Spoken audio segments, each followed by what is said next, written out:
Well, Dana, thank you so much. And I just have to say that I'm extremely proud of your extraordinary career. And I want to thank you for that lovely introduction. I want to also use this opportunity to thank Dr. Teresa Rohr-Kirschbacher, who is also an extraordinary leader here at AMLA, on your honor this weekend and also on your recent promotion and your leadership. And I also want to use this opportunity to acknowledge my new institution, Oakland University, and the OUWB medical students who are here. I know we have a great contingency, and also the faculty who are here, and the alums from OUWB. So I have this extraordinary honor today to talk about gender equity and advancing the vision of Dr. Linda Brodsky. And this really is a wonderful honor. And this is the Linda Brodsky Memorial Lecture. And it really is an important lecture for all of us. And I want to give special thanks to one of our faculty at OUWB, Dr. Linda Gillum, who assisted me in today's preparation. And I do not have anything to disclose. Well, I want to start by quoting from Supreme Court Justice Sonia Sotomayor, who said, "Without women's groups knocking on doors, I wouldn't have gotten to where I am. We need women to support each other, and we still don't have equal pay." So we have a call to collaborate. Let me tell you a little bit about Dr. Linda Brodsky. And this lecture is today in her honor and in her memory. Some of you do know her. She was an ENT surgeon, and this is a very short summary of her story. She was an internationally recognized researcher, educator, and ENT surgeon. In 1984, she was appointed at 1/4 full-time equivalent status with a salary of $15,000 annually. She had the same responsibilities but received less money than her male colleagues. In 1996, she was promoted to full professor, still at 1/4 FTE, and still at a low salary. Between 1987 and 2001, she requested 6 salary increases, but only 2 of them were granted. In 1990, 1995, and 1998, similarly or less accomplished male faculty received increases in salaries. In 2001, her salary was around $32,000, but other full professors, meaning male full professors, averaged $48,000. So, in 2001, she filed a suit against her employer, which was SUNY Buffalo, because of pay inequity and retaliation. And then, in 2007, the lawsuit was settled, and she founded the Women MD Resources Support and Advocacy Organization. She was deemed to be a pioneer for women.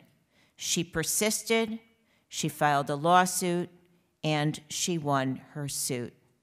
And for this, she is recognized by us today. Unfortunately, she also did not survive, and she died because of a medical illness. That is why we recognize her today. But she was not the first pioneer in medicine. So I'd like to briefly capture an incomplete history of women in medicine. Many of you, I'm sure, have heard of this woman, Elizabeth Blackwell. In 1847, Elizabeth Blackwell was accepted to the Geneva Medical College as a joke, by the all-male student body. Her admission created an uproar, and it was led to her being ostracized by the male student body. They really didn't mean to accept her. They thought it would be funny if they accepted a woman.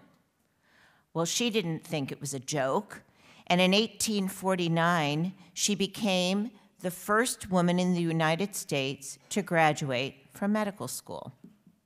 And in 1860, she opened the Women's Medical College of the New York Infirmary.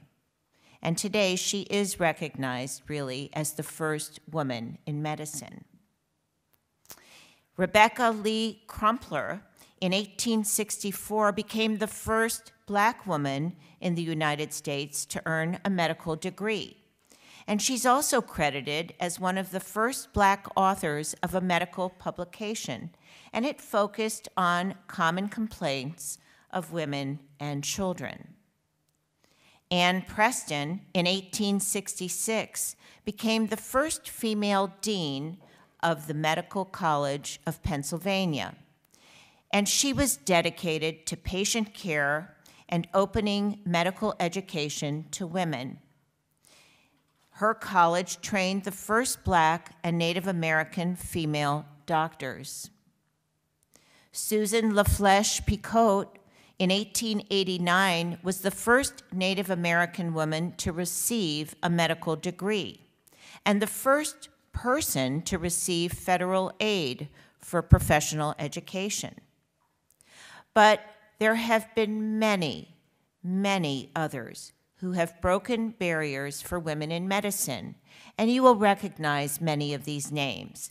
Women like Antonia Novella, Joycelyn Elders, Kathy DeAngelis, Regina Benjamin, and Nancy Dickey. And there have been many, many other women pioneers and women who have championed causes for women in medicine. You know, it's one thing to dance like Fred Astaire, but Ginger Rogers did it backwards and in heels. So let's take a moment and look at some of today's challenges for women in medicine. And I'm going to take a moment to cover just a few of these briefly because our time is short. I'm going to talk about gender discrimination, compensation and inequity, sexual harassment, and barriers to leadership.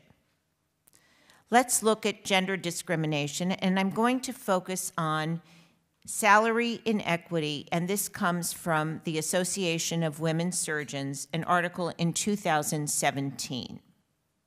And in spite of advances, implicit biases and cultural stereotypes persist and disadvantage women, particularly in male-dominated fields in medicine.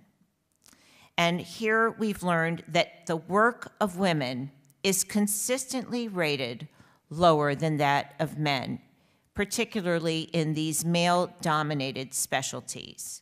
Evaluators of women indicate that they require more proof of a woman's skills than of a man's skills. And when we look at stereotyping, an article from the AMA Wire entitled Overcoming Gender Obstacles in Medicine from 2016, discrimination based on stereotypes continues to exist, suggesting that women are less productive during their childbearing years and that women just don't want leadership positions. And recent examples of stereotyping and discrimination based on gender and race, and you may recall this from the public press, include examples like a female African-American physician was told not to care for an ill patient on a recent flight because the flight crew just didn't believe that she was a doctor. And other examples, like the one several of us discussed last night at dinner, that women believe that they just simply are not adequately skilled, that they have the imposter complex or the imposter syndrome. How many of you in this room have experienced the imposter syndrome? I raise my hand here too, in spite of having reached leadership positions. Now let's turn to compensation inequity. And I think you will find this surprising. But the female physician compensation gap lags behind that of male physicians. And that gap is widening even further. In 2016, women earned, on average, 26.5% less than males across all professions in medicine, and that equates to $91,284 less than men. And you would think that that would be improving, but in an article just published in 2017, in which Teresa was quoted, women earned even less than men, equating to $105,000 less than men on average. This is across all specialties. So things are not improving. And the gender pay gaps increase even more at successively higher management levels, so that women at top levels of executive and science management earn substantially less than similarly qualified men. And by the way, I found this to be true even in my own experience, and I have been at the most senior levels of management. Inequities are evident across all 40 specialties and all 50 metropolitan areas that have been surveyed. The largest pay gaps are in some of the specialties. These are just some examples: hematology, occupational medicine, and urology. And some of the smallest pay gaps are in pediatric subspecialties and geriatrics. But there is no place in the United States where women typically out-earn men. Women CEOs of hospitals, and I've been the CEO of 2 hospitals, earn 22% less than male counterparts. And so for CEOs, this averages to about $132,000 less in annual income. So the situation is not good when we look at compensation inequity. So why does this disparity persist? Is it due to gender discrimination? Is it due to unenforced policies? Is it due to some sort of lack of transparency? Or is it due to your inability to negotiate? Is it due to our poor leadership?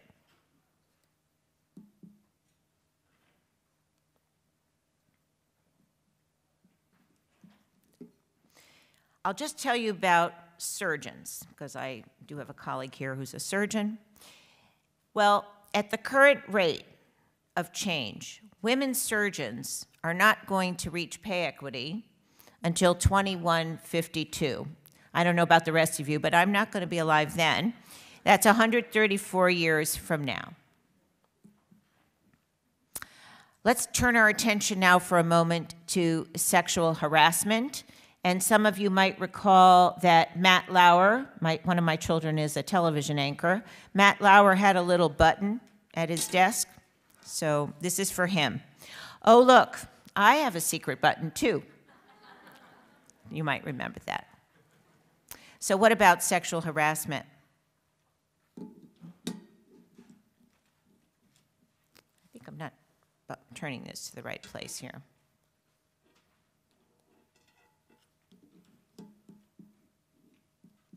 Where should I be pointing this? Can you push it to go forward? It's frozen. I don't know if it's a battery problem or...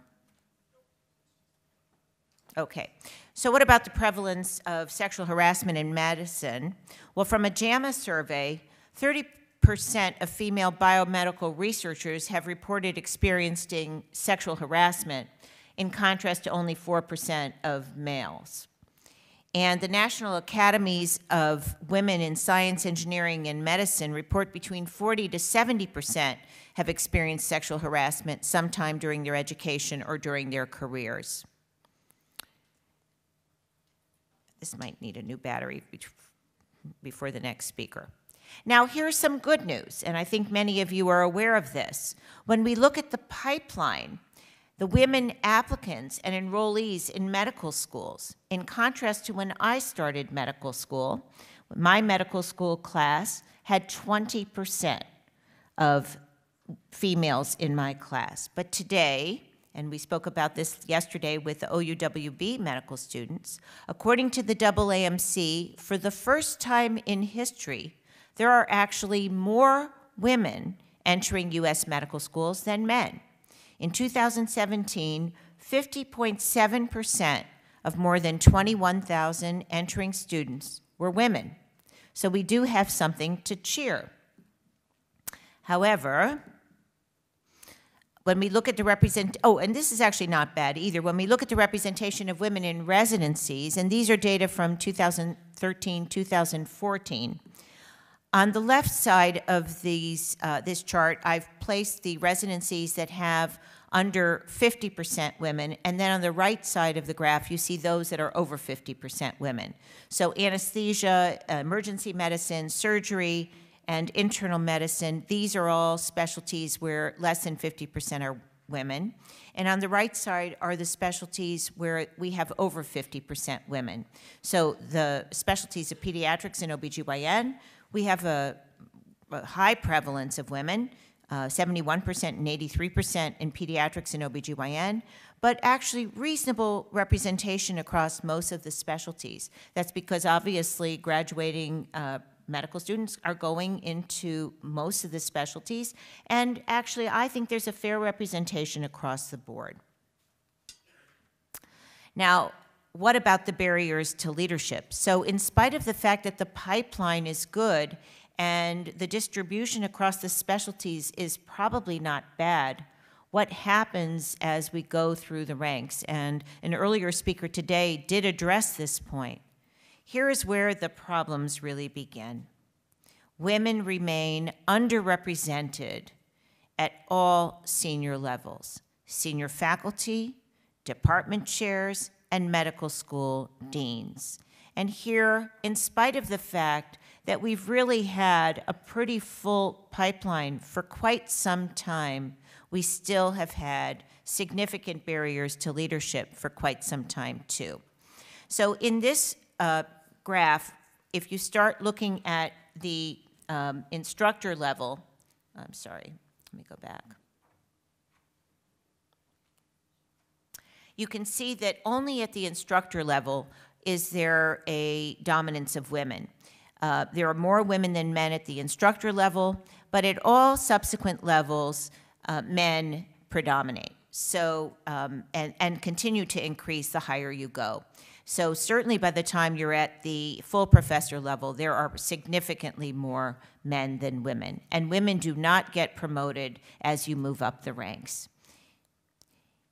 In this graph, and this is only women, this is a question of looking temporally at what happens to women from the year, let's just say 2004 to 2014. And this is looking at division directors, associate and vice chairs, chairs, assistant deans, associate deans, senior associate deans, and deans.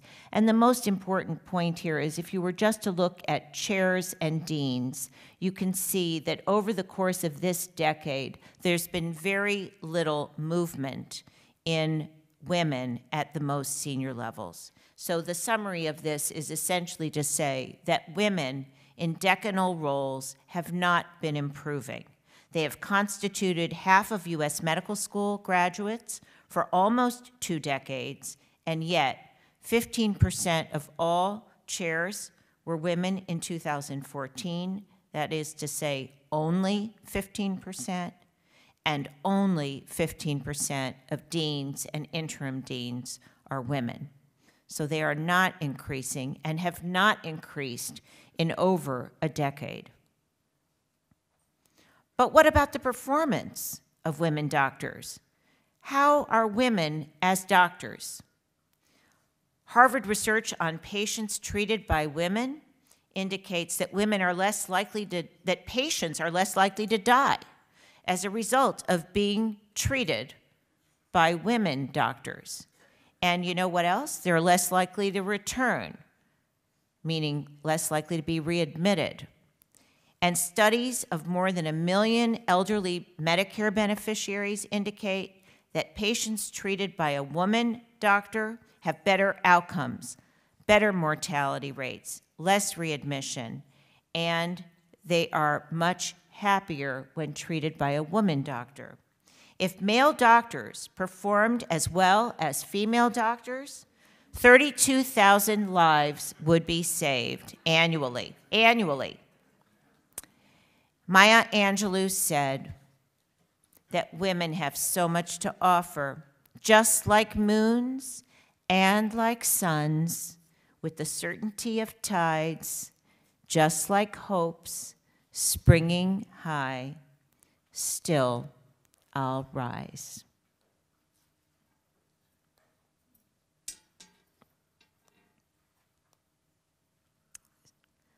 So my recommendations are, we need to address bias and stereotyping through mandatory training. We need to have policies that ban retaliation, and those need to be reinforced. We need to develop fair and transparent policies for hiring, evaluation, promotion, and compensation, and identify and enforce policies that enable leadership and create cultures that promote equity. We need to ensure that women have equal access to opportunities for leadership roles and encourage both men and women to become mentors and sponsors for women, and in that capacity to use their power and influence to advocate for women. And you should never undervalue yourself by second-guessing your knowledge, your skills, and your own abilities. You make great doctors. Find a mentor and a sponsor, seek leadership opportunities, and empower other women to understand their worth and learn how to negotiate for what you know is fair. Be intentional in advancing Dr. Brodsky's vision. And you can do that by participating in programs that promote professional development of women and become an active member of women's physicians advocacy groups. We have one here at AMLA, but there are many others that you can engage in. Some of them are at your own institution. Kofi Annan said, "When women thrive, all of society benefits, and succeeding generations are given a better start in life." Thank you very much.